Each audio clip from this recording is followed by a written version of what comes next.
Hola, ¿qué tal? Buenos días. Mi nombre es Olivia Castañeda Zarco.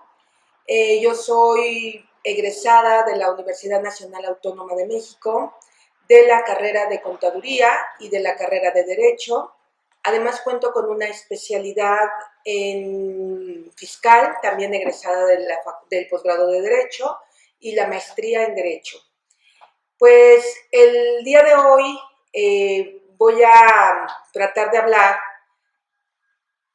de un tema de impuestos sobre la renta. En esta institución tengo el honor de formar parte de la plantilla académica de la Escuela Libre de Derecho de Puebla y me voy a permitir entonces platicar un poco respecto de este tema que les acabo de señalar. En la ley del impuesto sobre la renta es importante conocer cuáles son los criterios de sujeción o de vinculación que el legislador eligió para sujetar a un contribuyente al pago de este impuesto tan importante. De su artículo primero de la ley del impuesto sobre la renta se desprenden estos criterios de vinculación. Estos criterios son el criterio de residencia, el de establecimiento permanente y el de fuente de riqueza.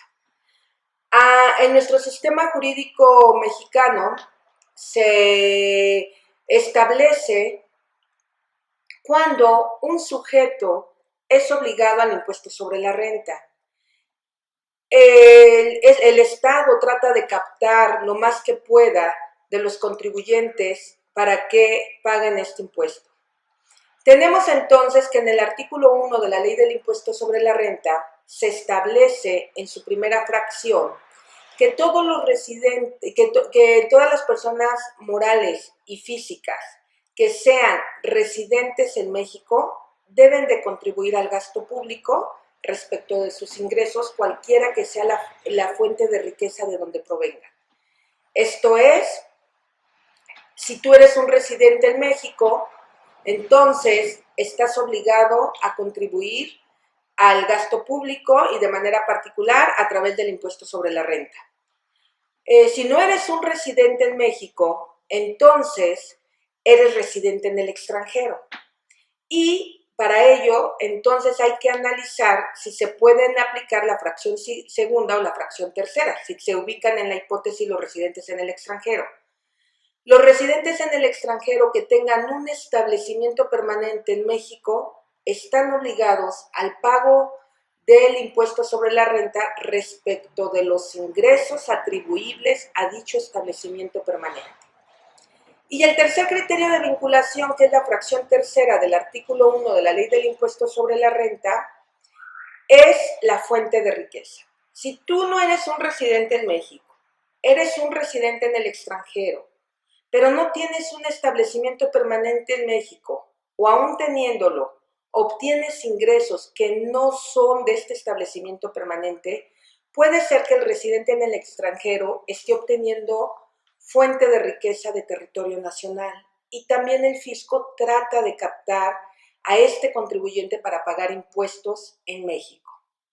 Entonces, tenemos estos tres criterios de vinculación que se desprenden del artículo 1 de la Ley del Impuesto sobre la Renta en su fracción primera, segunda y tercera, que es residencia, establecimiento permanente y fuente de riqueza.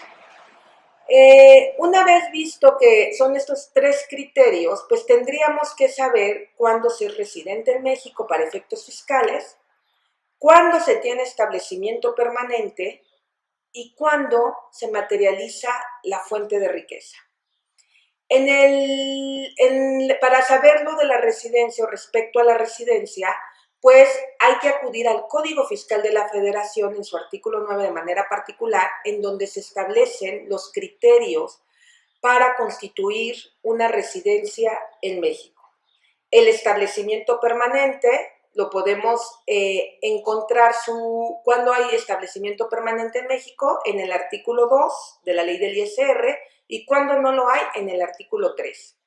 Y por último, la fuente de riqueza Por Ministerio de Ley se establece cuándo hay fuente de riqueza en México, dependiendo de los ingresos que se obtengan, y para ello hay que consultar el título quinto de la Ley del Impuesto sobre la Renta. Bueno, hay mucho por abordar, hay mucho por hablar.